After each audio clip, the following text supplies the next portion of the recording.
Studying in Ugandan schools is definitely an experience.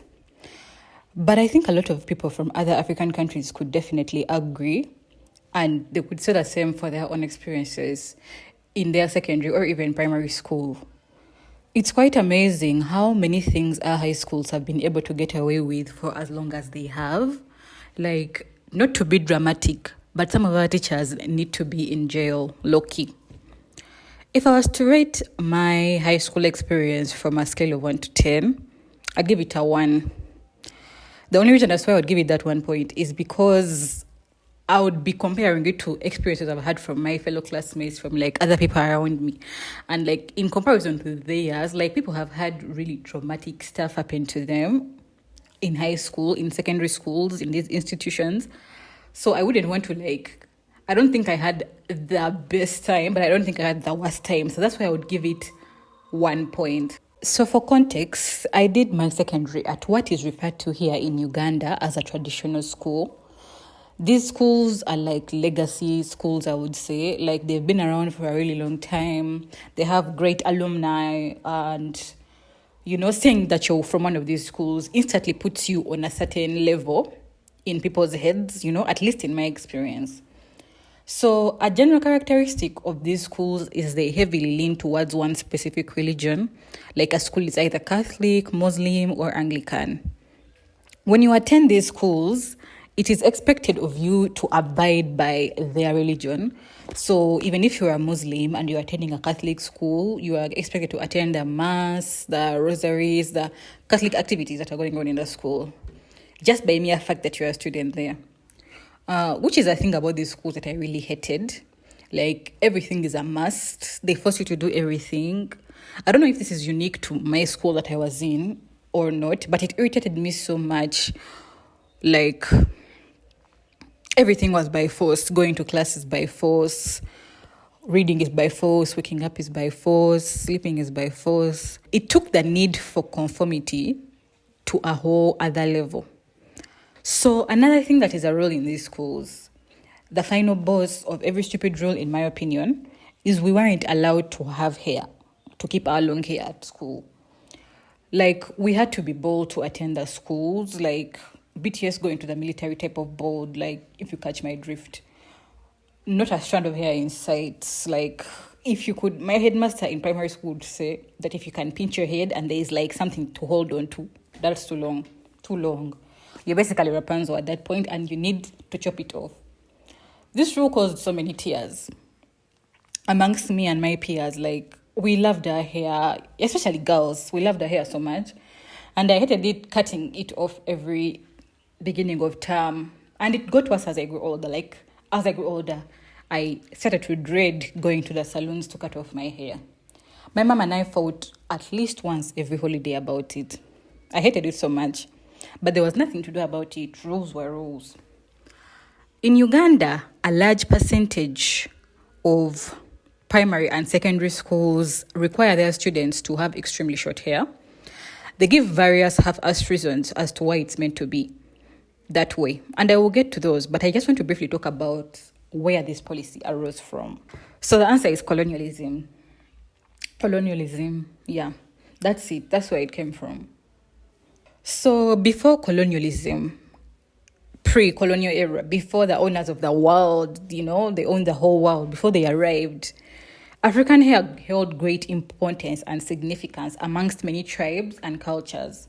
African women had various artistic and beautiful hairstyles and styling methods that were passed down generation after generation to their loved ones to, as culture is. Some hairstyles that are popular today that have great historical significance include Bantu knots, Fulani braids, and cornrows. Hair played a significant role in the culture of ancient African civilizations. It symbolizes one's family background, social status, spirituality, tribe, marital status. It held great significance. Africans had value for their hair in the traditional pre-colonial era. As early as the 15th century, different tribes used hair to show one's social hierarchy. With the arrival of European invaders, this all soon came to a tragic end. The transatlantic slave trade that lasted over 400 years led to over 12 million Africans being stolen from their homeland to become slaves for white people and benefit those white people at the expense of the humanity of the Africans. According to one article written by hair care brand Odell, one of the first things that slave traders did to the people they captured was shave off their hair. Considering the strong spiritual and cultural importance of hair in Africa, it was a particularly dehumanizing act intended to strip away their connection to their cultures. Tearing the African people away from their homeland and stripping them of their hair, which was a large part of their identity and as individuals and as communities, was horrific. And it left them isolated in this new land they had not asked to be brought to. Back in the homeland, we had ourselves the lovely old missionaries. Before missionaries arrived in Uganda, there were no formal schools for learning. Instead, what existed was what the Europeans called informal education. The curriculum was all the societal experiences with regard to culture, customs, beliefs, and values. Instruction was basically given freely by elders and peers. Instructional methods were through demonstrations, stories, folklores, etc. But then, John Speke arrived in 1862, the first British explorer to arrive in Uganda seeking to discover the source of the Nile. I'm sure you all remember some small history from your O-level, but these explorers are the ones who paved the way for missionaries to arrive and eventually colonialists. With the coming of missionaries, native Africans were introduced to this type of formal education that the missionaries thought was superior. I don't want to get too carried away and make this about the history of education system in Uganda. That's not why we're here. I read this very informative thesis called Western Education in Uganda by Ziri Khadija. The link is in the description below if you're interested in reading about how the education we have in Uganda came to be.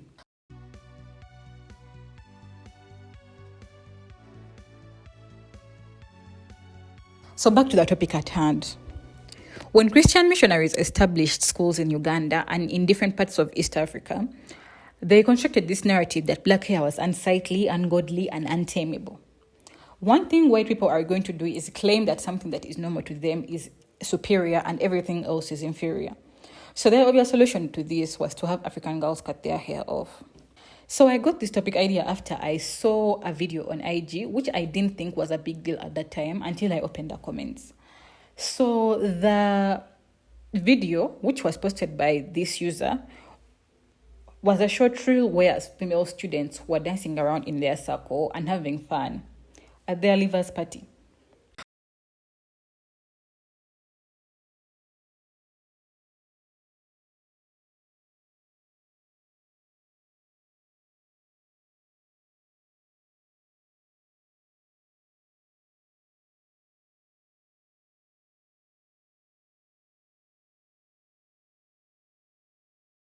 Majority of these girls have short hair, like the standard school haircut. The school they're at, Mount St. Mary's Namagunga, is a girls-only secondary school in Uganda, and it sits in that category of traditional schools founded by missionaries that I was talking about. So personally, when I saw this video, I didn't think much of it. And the video has garnered over 1.3 million views, by the way. So to me, when I saw it, there was nothing out of the ordinary to me. And the only thought I had was how I didn't get to have my senior six prom, For me and others that have lived and grown up in African countries where this is practiced, this was nothing out of the ordinary. But upon opening the comments, I was surprised to find various people taken aback and aghast by how all the girls were bold. One commenter said, "I want everyone to know that the culture of cutting African girls' hair is as a part of school uniform requirement is a practice that stems directly from racism and must be stopped. African girls are born with the right to grow out our beautiful locks of hair." Now, this person is 100% right. Like, based on the small history lesson I've just given you, what they said is a fact. The culture does stem from racism. It really does. And while over 812 people liked this comment in agreement, a huge number of people were clearly living in societies where this was normal, like me. They had mixed reaction. The loudest voices admonished this commenter, telling her that not everything was about race and that this culture had nothing to do with what she was trying to say that it did. But I just want these people to hold up, wait a minute. lower your pitchforks, and just consider the arguments that we have grown up hearing about why we should cut our hair. Like the arguments our teachers, our parents have been telling us. And I assure you, when you actually look deep into it, each one of them is a little bit of nonsense.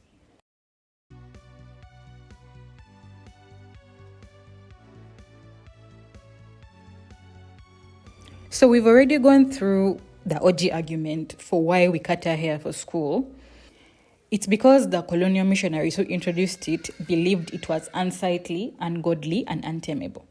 Total BS, I know.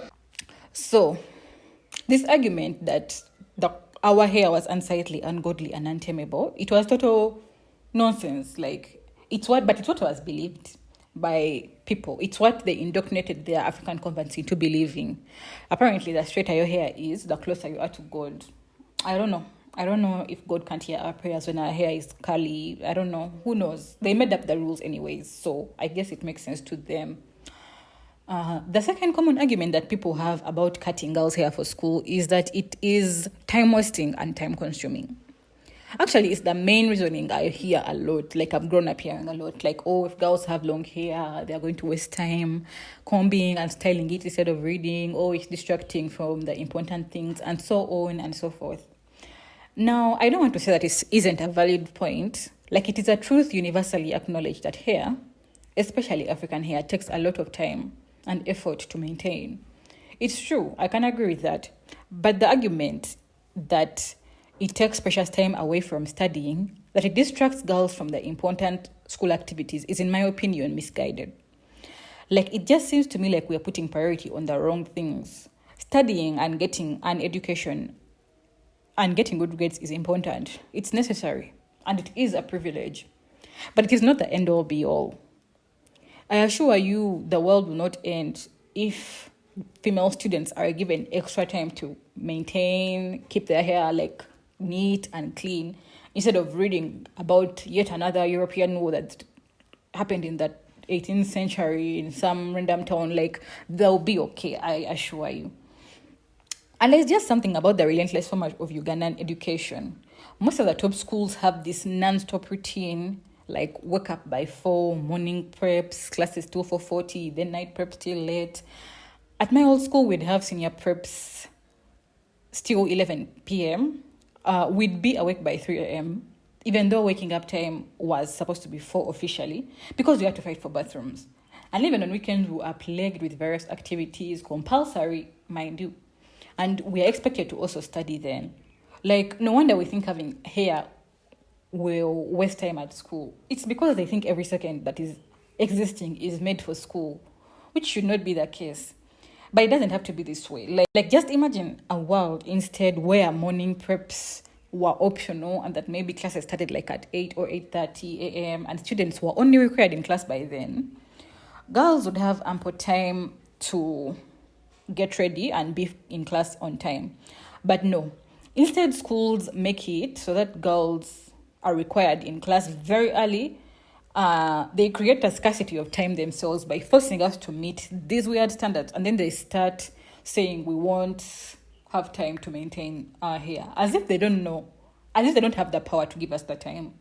It's like they think we're just some mindless zombies whose only role in life is to study, which is not the case.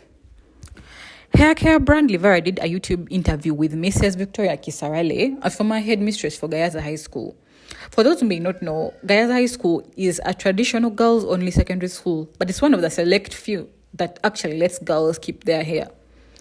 In the interview, she talks about how they in Gayaza used to have special allocated times for doing their hair and socializing. When we're in the school setting, these are things we might seemingly not take seriously, but Sunday evening, we would sit to plait our hair and we would do luari and things. It's not academic, it's social. People learned to plait people's hair.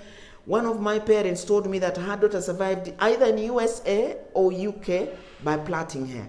Yes. Now, so really, those non-academic activities actually make us bond. So what she mentions in this clip really brings out the point I'm trying to make. It doesn't all have to be academic. We don't have to think about maintaining our hair in relation to academics.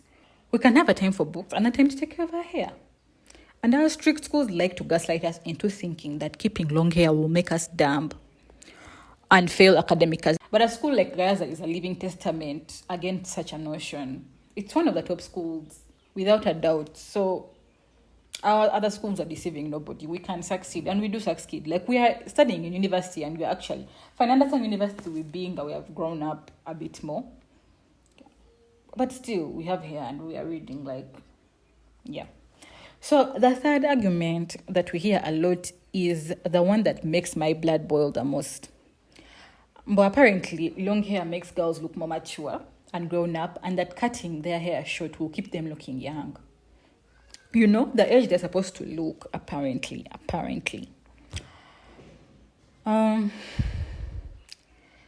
This... Oh, don't tell me it's been like this the whole video. Oh, I hate it. It needs to be aligned. No, I'm not repeating. This may not seem like a big deal at first, but the layers, like, historically, Black women have been sexualized to the extreme, like, more so compared to their white counterparts and their other races. Like, I know other races have also been sexualized. Asian women have experienced a lot, Latino women, but African women have also, like, we're all suffering. Everyone is suffering. It's not suffering Olympics, yeah, whatever. Even today, we see it in media, we see it amongst ourselves, and that's a problem, you know. Another reason these missionaries insisted on women doing away with artistic hairstyles is because they believed having neat, short, or straightened hair was less provocative and more decent. According to the article, The Racist Legacy of Kenyan Schools' Short Hair Policies by Garnet Acheng, they based this on their racist beliefs that all African men were uncontrollable beasts and that African girls would be less desirable to African men if they had short hair. Which, terrible reasoning, I know. Like, it's trash. First of all, they went ahead and made African men the villain from the get-go. Like, African men are not the saint. I'm not going to try to be devil's advocate here, but they villainized them from the get-go. Like, this business of treating African men like they can't control themselves and whether, like, they're animals, they need to be caged. It's crazy because that's exactly how white men act. You know, it's giving projection. This is not me saying that African men don't harm or sexually assault African women. Like, that's not true. But to insinuate that it's because we African women have long and provocative hair, that's what would incite the men to do bad stuff. It's just some sort of victim blaming. If someone is going to assault you, they are going to do it no matter what. If you have no hair, or if you have a 22 middle part, bust down, whatever, 22-inch, I don't know, but I'm reading a script. I don't know what's going on at this point. Video essays are hard, and I'm clearly an amateur. I'm an amateur. Yeah. And that notion that MVD like, hair makes you grown up, it maturates a woman, it's nonsense. If it grows out of your head at that age, then that's how you're meant to look at that age. Like, otherwise it wouldn't grow. A child is a child regardless. And if you think you can convince me that you cannot tell that someone is a child just because they have a path, you're mistaken. We need to start putting blame where the blame is due. To the men who are predators and not to girls for looking a certain way. Because trust me, even though they are young people, there are some men who actually look for young girls. Yeah. Okay, so the fourth and final argument we hear a lot is that girls shouldn't keep their hair at school because they don't know how to maintain it. And so it's just easier and more convenient if they keep it short. Which brings me to my next section. Who is responsible for teaching girls how to take care of their hair? Now, for me personally, I've grown up with short hair my whole life. Since I gained consciousness, I've had that standard bald head, except for a few times over the years during long holidays where I got to grow. The first time I had hair for an extended period of time was after finishing Senior 6 in 2021 and entering the real world. And I immediately realized I had no freaking clue about what to do. I knew in theory that my fussy hair was not like the paper-thin hair of the kids I saw on the Disney Channel, but that didn't really translate into any meaningful understanding of what I had growing out of my head. I specifically remember watching a movie called Let It Shine when I was still in primary school and thinking that if they could only flatten my barely longer than an inch hair. It would maybe reach the main character's length. Roxy had that cute, was it a silk press? I don't know. Like, I was totally delusional. I thought they could transform my hair from this to this. Never mind the fact that I didn't know how flat irons and curling combs and all that stuff worked. The only reason I can confidently say I know how to take care of my hair now, 3 years into having long hair, is because of TikTok. Like, I'm not even joking. Everything I know, I learned from TikTok. How to blow dry properly, how to do my own mini twists and braids, the proper products. Everything I learned from that godforsaken app. And that is what brings me to the question. Who is supposed to teach Ugandan girls? Who is supposed to teach African girls how to do their own hair? Who is in charge of this? Because while I learned from TikTok, it was my own personal initiative that pushed me into searching for those tutorials. But what about the girls without access to social media platforms and the internet? Who and where do they search? Who do they go to and where do they search from? The answer is schools. Schools need to take this responsibility. I know an argument could be made that it's our parents and that would be the people that will help us. And that could be true. But we have to take into consideration the fact that with the way the education system is in Uganda, the schools have us for a disproportionately longer period of time. They have the children for a longer period of time than the parents. Like, in the entire year of 2018 when I was in senior 4, I was at home for like 2 weeks only. And then the rest of the time I spent it at school toiling away. So with such an intense schedule, when would our parents have time to teach us the skills? Which is why I insist that it's schools to teach us. Just like how they would have talks for menstruation and hygiene and all that stuff, schools should have such programs focused on hair, instead of denying us the freedom to keep it on the grounds of us not knowing how to take care of it when no one has made the effort to teach us. Yeah. So before I conclude this video, it's just something I wanted to talk about, but I didn't know where to put it. And it's that issue of white people and mixed race people keeping their hair at school. Like, most of you even studied in traditional schools or just any normal school and had white counterparts. Is this still recording? Yes. So most of you studied and had white counterparts in your schools. They kept their hair. They got to keep their hair and rock the ponytails as the rest of us black kids looked on in envy. At this point, it feels like I'm beating a dead horse, repeating the same point over and over again. But this reason is because of racism and white supremacy. Like, straight non-African hair is seen as suitable for business, like professional settings, but African hair is seen as undesirable, what the missionary said. And why? And in the present day, teachers have gotten an excuse, school administrators, that it's because they are respecting the foreigners' culture. Their culture, it's culture when white people keep their hair long because they want to. But it's not culture when students with dreadlocks say they want dreadlocks to stay on their heads because it's part of their Rastafarianism religion. Or if African girls say it's in their culture to have long hair. Be so for real. Keeping long hair was also part of our culture. There is no need to rewrite our history. Just say point blank that you respect the supposed cultures of foreigners and white people more than the cultures of the natives themselves. It's that simple. So yeah, I think I've covered everything I wanted to talk about. I feel like it seems like I'm just attacking schools non-stop. And I am. But we have to criticize the systems that govern us, because only then can we incite change. We can incite, the conversation. When I was carrying out research for this video, I came across people and content over the years that have been advocating and protesting against the policy and culture. I came across articles about the natural hair movement from as far back as 2015. Like, the conversation is being had. It may not be the loudest one right now, but it's there. People are talking about it. And, I just want to add my voice onto the few that I have seen around. Because who knows who's listening this time, It's never too much.